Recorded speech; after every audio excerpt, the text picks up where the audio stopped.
ಇದು B J ಪಿನಲ್ಲಿ ಪಾದಯಾತ್ರೆಯನ್ನು ನಾವು 140 kilometre ಪಾದಯಾತ್ರೆಯನ್ನು ಈಗಾಗಲೇ ಮಾಡಿ ಎರಡನೇ ಹಂತ ಹೋರಾಟಕ್ಕೆ ಇವತ್ತು ನಾವು ಕಾಲಿಟ್ಟಿದ್ದೀವಿ. ಮುಖ್ಯಮಂತ್ರಿಯವರು ನೈತಿಕ ಹೊಣೆ ಹೊತ್ತು ರಾಜೀನಾಮೆಯನ್ನು ಕೊಡಬೇಕು. ಯಾಕೆ ಅಂದರೆ ಹಿಂದೆ ರಾಮಕೃಷ್ಣ ಹೆಗಡೆ ಪೀರಿಯಡಿಂದ ಮತ್ತು ಯಡಿಯೂರಪ್ಪನವರಿಂದ ಹಿಡಿದು ಫರ್ನಾಂಡಿಸ್ ಅವರು ರಾಜೀನಾಮೆಯನ್ನು ಕೊಟ್ಟಿದ್ದಾರೆ. ನೀವು ಅವ್ರಿಗೆ ಒಂದು ಕಾನೂನು, ನಿಮಗೊಂದು ಕಾನೂನಲ್ಲ. ಇವತ್ತು ಕಾನೂನು ಎಲ್ಲರಿಗೂ ಒಂದೇ, ಸಂವಿಧಾನ ಎಲ್ಲರಿಗೂ ಒಂದೇ ಇದೆ.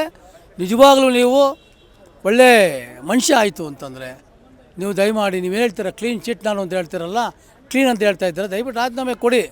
ನೀವು ತನಿಖೆಯೆಲ್ಲ ಪೂರ್ಣ ಆದಮೇಲೆ ನೀವು ಅಧಿಕಾರ ಸ್ವೀಕಾರವನ್ನು ಮಾಡಿ ಅಂತ ನಾವು ಕೇಳ್ಕೊತೀವಿ ಸರ್. ನೋಡಿ, ಇವಾಗ ಕಪ್ಪು ಚುಕ್ಕೆ ಅಂತ ಒಂದು ಬಂದಿದೆ. ಅವರು ನಿಜವಾಗಲೂ ಕೂಡ ಈ ಕಪ್ಪು ಚುಕ್ಕೆ ತೆಗಿಬೇಕು ಅಂದರೆ ಯಾರೋ 4 ಜನ ಹಿಂದೆ ಹೇಳ್ತಾರೆ, ಯಾರೋ ಮಂತ್ರಿಮಂಡಲ ಅಂತ ಅಲ್ಲ. ಇದು ಒಂದಲ್ಲಿ ನೇರವಾಗಿ ಒಂದು ಆರೋಪ ಬಂದ ಮೇಲೆ ಪ್ರಾಸಿಕ್ಯೂಷನ್ನು ರಾಜ್ಯಪಾಲರು ಕೊಟ್ಟ ಮೇಲೆ ನೀವು ಯಾಕೆ ಭಯ ಬೀಳ್ತಾ ಇದ್ದೀರಾ? ರಾಜೀನಾಮೆ ಕೊಡಿ, ಅದಾದಮೇಲೆ ಕ್ಲೀನ್ ಚಿಟ್ ತೊಗೊಂಡು ಮಾಡಿ.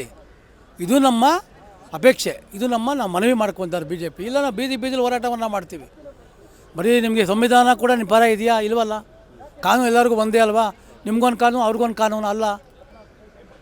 ಆ ದೃಷ್ಟಿಯಿಂದ ಅವತ್ತು ರಾಜ್ಯಪಾಲರು ಅಲ್ಲಿಂದಲೇ ಇವತ್ತು ಯಡಿಯೂರಪ್ಪನವ್ರಿಗೆ ಪ್ರಾಸಿಕ್ಯೂಷನ್ ಆಯಿತು. ರಾಜ್ಯಪಾಲರು ಚೇಂಜ್ ಆಗಿರ್ಬೋದು, ಅದೇ ರಾಜ್ಯಪಾಲರ ಕಡೆಯಿಂದ ಆಯ್ತಲ್ಲ. ಸಂವಿಧಾನ ಎಲ್ಲರಿಗೂ ಒಂದೇ. ಸನ್ಮಾನ್ಯ ಮುಖ್ಯಮಂತ್ರಿಗಳೇ, ದಯಮಾಡಿ ಹೆಸರು ಉಳಿಸ್ಕೋಬೇಕು ಅಂತಂದರೆ ನಿಮ್ಮ ಕುಟುಂಬದ ಮೇಲೆ ಏನು ಆರೋಪ ಬಂದಿದೆ ಅದು ನಿರಾಧಾರವಾಗಿರಬೇಕು ಅಂತಂದರೆ ದಯಮಾಡಿ ನೀವು ಅಧಿಕಾರವನ್ನು ಬಿಡಿ ಅಂತ ನಾವು ಕೇಳ್ಕೊತೀವಿ. ತಪ್ಪು ಇಲ್ಲ ಅಂತ ಆದರೆ ರಾಜೀನಾಮೆ ಕೊಟ್ಟು ಮತ್ತೆ ತಪ್ಪು ಇಲ್ವಾ? ಕ್ಲೀನ್ ಚಿಟ್ ಆಯ್ತಲ್ಲ, ಮತ್ತೆ ಹೇಗೇನು ಮುಖ್ಯಮಂತ್ರಿ ಯಾರು ಬೇಡ ಅಂತ ನಾವು ಜೈ ಅಂತೀವಿ.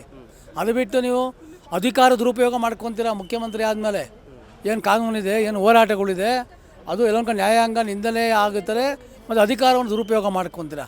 ಆ ದೃಷ್ಟಿಯಿಂದ ನೀವು ರಾಜೀನಾಮೆ ಕೊಡಿ ಅಂತ ಒತ್ತಾಯ ಮಾಡ್ತೀರಾ. ಓಕೆ ಸರ್, ಒಂದಷ್ಟು ಜನ ರಾಜ್ಯಪಾಲರು ಏನು BJP ಅವರ ಪರವಾಗಿದ್ದಾರೆ, ಅವ್ರ ಪರವಾಗಿ ಅವ್ರನ್ನ ಮಾತು ಕೇಳ್ಕೊಂಡು ಕೆಲಸ ಮಾಡ್ತಿದ್ದಾರೆ ಅಂತ ಒಂದು ಸರ್. ನೋಡಿ, ಇವಾಗ ಹಿಂದೆ ಹಂಸರಾಜ್ ಬಾರಜ್ ಕಾಂಗ್ರೆಸ್ಸಲ್ಲಿದ್ದರು. ಅವರು ಕೂಡ ಯಡಿಯೂರಪ್ಪವ್ರ ಮೇಲೆ ಒಂದು ಪ್ರಾಸಿಕ್ಯೂಷನ್ ಅನುಮತಿ ಕೊಟ್ಟರು. ಆವಾಗ ನಾವೇನೇ ಹೇಳಿದ್ವಲ್ಲ, ಅವ್ರ ನೈತಿಕವನ್ನೇ ಒಟ್ಕೊಂಡು ಮಾಡಿದ್ದಾರೆ. ಇವಾಗ ಇವ್ರ ಮೇಲೆ ಬಂದಿದ್ದಕ್ಕೆ BJP ರಾಜ್ಯಪಾಲರು BJPಯಿಂದ ಈ ಥರ ಮಾಡಿದ್ದಾರೆ. ಇದು ಸುಳ್ಳು. ರಾಜ್ಯಪಾಲರು ಫೋಟೋವನ್ನು ಬೀದಿಯಲ್ಲಿ ಬೆಂಕಿ ಹಾಕೋದು ಕೂಡ ತಪ್ಪದು. ಯಾರೇ ಮಾಡೋರು ರಾಜ್ಯಪಾಲರೇ. ಅದು ಬಿಟ್ಟು ನಿಜವಾಗ್ಲೂ ನೀವೆಲ್ಲರನ್ನು ಕೂರಿಸ್ಕೊಂಡು ಏನು ಇವತ್ತು ಕೋರ್ಟ್ಗೆ ಹೋಗ್ತೀರಾ, ಬಿಫೋರ್ ಕೋರ್ಟ್ಗೆ ಹೋಗೋಕ್ಕಿಂತ ಮುಂಚೆ ರಾಜೀನಾಮೆಯನ್ನು ಕೊಡಿ, ಕೋರ್ಟ್ ಹೋರಾಟವನ್ನು ಮಾಡಿ, ಜೈಗಳ್ತಿ. ನಾವುಗಳೇ ನಿಮ್ಗೊಂದು ಹಾರ ಹಾಕ್ತೀವಿ, ಒಳ್ಳೆಯದಾಗಲಿ ಅಂತ. ಇದಕ್ಕೆ ಹೇಳ್ತೀರಾ ಸರ್, ರಾಜ್ಯಪಾಲರು BJP ಮತ್ತು JDS ಪರವಾಗಿದ್ದಾರೆ ಅಂತ ಹೇಳ್ತೀರಾ? ನೋಡ್ರಿ, ಇದು ಶುದ್ಧ ಸುಳ್ಳು. ಇವ್ರ ಮೇಲೊಂದು ಆರೋಪ ಬಂದಿದೆ. ಆರೋಪದಲ್ಲಿ ಕೋರ್ಟ್ ಹೇಳ್ತು ಅನುಮತಿಯನ್ನು ತಗೋಬೇಕು ಅಂತ ಕೋರ್ಟ್ ಹೇಳಿದೆ. ಆ ದೃಷ್ಟಿಯಿಂದ ಒಬ್ಬ ಮುಖ್ಯಮಂತ್ರಿ ಆಗಲಿ, ಮಂತ್ರಿಮಂಡಲ ಸಚಿವರಿಗೆ ರಾಜ್ಯಪಾಲರು ಅನುಮತಿಯನ್ನು ಕೊಡಬೇಕು. ಏನಂತ ಅಂದರೆ ಈ ಥರ ಒಂದು ಮುಖ್ಯಮಂತ್ರಿಗೆ ನೀವು ದೂರನ್ನು ಸಲ್ಲಿಸ್ಬೋದು ಅಂತ ಕೊಡಬೇಕು. ಅದನ್ನ ಕೊಟ್ಟಿದ್ದಾರೆ. ಅದನ್ನ ಕೊಟ್ಟ ಮೇಲೆ ಅವರು ದೂರನ್ನು ಸ್ವೀಕಾರ ಮಾಡೋದು, ದೂರನ್ನು FIR ಮಾಡೋದು, ಅದು ಲೋಕಾಯುಕ್ತ ಸಂಬಂಧಪಟ್ಟಿದ್ದು, ಕೋರ್ಟಿಗೆ ಸಂಬಂಧಪಟ್ಟಿದ್ದು. ಅಷ್ಟು ಬೇಗ ನೀವು ಆತರದಲ್ಲೇ ನೀವು BJP ಹೆಂಗೆ ಮಾಡಿದ್ದಾರೆ, BJP ಹೋರಾಟ ಮಾಡ್ತಾಯಿದ್ದೀವಿ. ನಾವು ಹೋರಾಟ ಮಾಡೋದು ತಪ್ಪ? 5,000 ಕೋಟಿ ರೂಪಾಯಿದು ಇವತ್ತು ಸೈಟ್ಗಳು ನುಂಗಿ ನೀರು ಕುಡಿದಿರ, ಅದ್ರ ಬಗ್ಗೆ ಹೋರಾಟವನ್ನು ಮಾಡ್ತಾರೆ. ಕಳೆದ 2 ತಿಂಗಳಿಂದ ನಡೆಯುತ್ತಿರುವಂತಹ ಹೋರಾಟ ಏನಿದೆ, ಇವತ್ತೊಂದು ನಿರ್ಣಾಯಕ ಘಟ್ಟಕ್ಕೆ ತಲುಪಿದೆ. ಸಂವಿಧಾನಬದ್ಧವಾಗಿ ಪ್ರಜಾಪ್ರಭುತ್ವದ ವ್ಯವಸ್ಥೆಯಲ್ಲಿ ರಾಜ್ಯಪಾಲರು ಎಲ್ಲವನ್ನು ಪರಾಮರ್ಶಿಸಿ ದಾಖಲೆಗಳನ್ನು, ಕಾನೂನು ಪಂಡಿತರ ಅಭಿಪ್ರಾಯವನ್ನು ಎಲ್ಲವನ್ನು ಪರಿಶೀಲಿಸಿ ಈಗ ಜನ ಮತ್ತು ನಾವು ಪ್ರತಿಪಕ್ಷದವರು ಹೇಳ್ತಾ ಇರುವಂತಹ ಸಂಗತಿಗಳು ದಾಖಲೆ ಪೂರಕವಾಗಿ ಪ್ರೈಮಾ ಫೇಸಿ ಮೇಲ್ನೋಟಕ್ಕೆ ಸಾಬೀತಾಗಿದೆ ಅಂತ ಹೇಳುವಂಥದ್ದನ್ನು ಮನಗಂಡು ರಾಜ್ಯಪಾಲರು ಅವರ ವಿವೇಚನೆಯ ಆಧಾರದ ಮೇಲೆ ಒಂದು ಸಂವಿಧಾನದ ರಕ್ಷಕರಾಗಿ ಮುಖ್ಯಮಂತ್ರಿಗಳ ವಿರುದ್ಧ ವಿಚಾರಣೆಗೆ ಅವಕಾಶವನ್ನು ಮಾಡಿಕೊಡುವಂತಹ ಆದೇಶವನ್ನು ಮಾಡಿದ್ದಾರೆ. ಹಾಗಾಗಿ ಮುಖ್ಯಮಂತ್ರಿಗಳು ಈಗ ಇನ್ನೂ ತಡ ಮಾಡಬಾರದು. ಇಷ್ಟರವರೆಗೆ ಅವರು ಹೇಳಿದ್ದೆಲ್ಲ, ಮತ್ತು ಅವರ ಸ್ವಭಾವದಲ್ಲಿ ಆ ಬಂಡತನ ಇದ್ದೇ ಇದೆ. ಅವರು ಹೇಳುವಂಥದ್ದೆಲ್ಲ ಉಪದೇಶಗಳು ಬೇರೆಯವರಿಗೆ, ಅವರಿಗದು ಅನ್ವಯ ಆಗೋದಿಲ್ಲ ಅಂತ ಹೇಳುವಂತಹ ಏನು ಬಂಡತನ ಇದೆ, ಅದನ್ನು ಅವರು ಬದಿಗಿಟ್ಟು ಅವರು ರಾಜೀನಾಮೆ ಕೊಟ್ಟು ವಿಚಾರಣೆಯನ್ನು ಎದುರಿಸಬೇಕು ಅಂತ ಹೇಳುವಂಥದ್ದು ನಮ್ಮ ಆಗ್ರಹ ಆಗಿದೆ. ಸರ್, ರಾಜ್ಯಪಾಲರು ಯಾವುದೇ ಪಕ್ಷದ ಪರವಾಗಿ ಇಲ್ಲ ಅಂತ ನೀವು? ಸಂವಿಧಾನದ ರಕ್ಷಕವರು, ಅದು ಒಂದು ಆ ಸ್ಥಾನಕ್ಕೆ ಅವರು ಬಂದ ಮೇಲೆ ನೋಡಿ, ಅವರು ನೇರವಾಗಿಯೇ ವಿಚಾರಣೆ ಇಲ್ಲದೆ ಕೊಡ್ಬೋದಿತ್ತಲ್ಲ. ಆದರೆ ಅವರೊಂದು ಶೋಕಾಸ್ ನೋಟಿಸ್ ಕೊಟ್ಟು ಅದರ ನಂತರ ಅವರಿಂದ ವಿವರಣೆಯನ್ನು ಕೇಳಿ ಅದರ ನಂತರ ಬಹಳ ದೊಡ್ಡ ರೀತಿಯಲ್ಲಿ ವಿಮರ್ಶೆಯನ್ನು ಕಾನೂನು ಪಂಡಿತರ ಅಭಿಪ್ರಾಯಗಳನ್ನು ತೆಗೆದುಕೊಂಡು, ಯಾಕೆಂದರೆ ಆ ದಾಖಲೆಗಳಲ್ಲಿ ಏನಾದರೂ ಒಂದು ಸತ್ಯಾಂಶ ಇದೆಯಾ ಅಂತ ಹೇಳುವಂಥದ್ದನ್ನು ನೋಡಿಕೊಂಡು ಅವರು ಮಾಡಿದ್ದಾರೆ. ಹಾಗಾಗಿ ಈಗ ಮತ್ತೆ ಮತ್ತೆ ಅದೇ ಮಾತನ್ನು ಹೇಳುವುದರಲ್ಲಿ ಅರ್ಥ ಇಲ್ಲ. ರಾಜ್ಯಪಾಲರ ಆ ಸ್ಥಾನಕ್ಕೆ ಪ್ರಶ್ನೆ ಮಾಡುವಂಥದ್ದು ಕೂಡ ಸಂವಿಧಾನ ವಿರೋಧಿ ಆಗ್ತದೆ.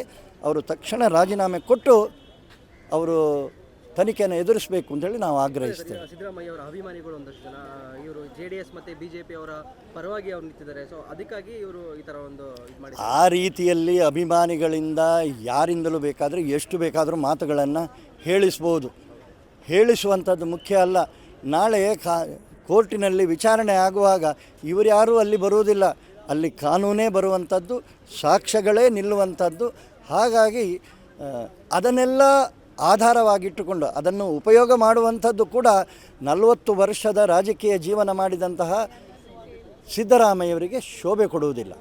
ಸರ್, ಇವರು ಇಷ್ಟು ವರ್ಷ ಏನು ರಾಜಕೀಯ ಅಧಿಕಾರದಲ್ಲಿಲ್ಲ ಸರ್, ಇದರಲ್ಲಿ ಯಾವುದು ಕಪ್ಪು ಚುಕ್ಕಿ ಅವ್ರ ಮೇಲೆ ಇರಲಿಲ್ಲ. ಸೊ ಇದರಿಂದ ಅವ್ರ ಮೇಲೆ ಈ ಒಂದು ಆರೋಪ ಮಾಡೋಕ್ಕೆ ಈ ಒಂದು ಇದು ಮಾಡ್ತಾ ಇದ್ದಾರೆ BJP ಹಿಂದೆ ಅಂತ. ನೋಡಿ, ಇಲ್ಲಿ ವಿಧಾನಸೌಧದ ಕಟ್ಟಡದಲ್ಲೇ ಬರೆದಿದ್ದಾರೆ ಧರ್ಮೋ ರಕ್ಷತಿ ರಕ್ಷಿತಃ ಅಂತೇಳಿ. ನಾವು ಧರ್ಮ ಪ್ರಕಾರ ಇದ್ದೇವೆ ಅಂತ ಹೇಳಿ ಆದರೆ ಆವಾಗ ಧರ್ಮ ನಮ್ಮನ್ನು ರಕ್ಷಿಸ್ತದೆ. ಆದರೆ ಸರ್ಕಾರದ ಕೆಲಸ ದೇವರ ಕೆಲಸ ಅಂಥೇಳಿ ಮನೆಗೆ ಸ್ವಂತಕ್ಕೆ ಇವರು ಸೈಟ್ಗಳನ್ನು ಮಾಡಿದ್ದಾರೆ. ಕಳ್ಳ ಎಷ್ಟೇ ಬುದ್ಧಿವಂತ ಇರ್ಬೋದು, ಎಲ್ಲೋ ಒಂದು ಕಡೆ ಅವನು ಸಾಕ್ಷ್ಯವನ್ನು ಬಿಟ್ಟು ಹೋಗ್ತಾನೆ.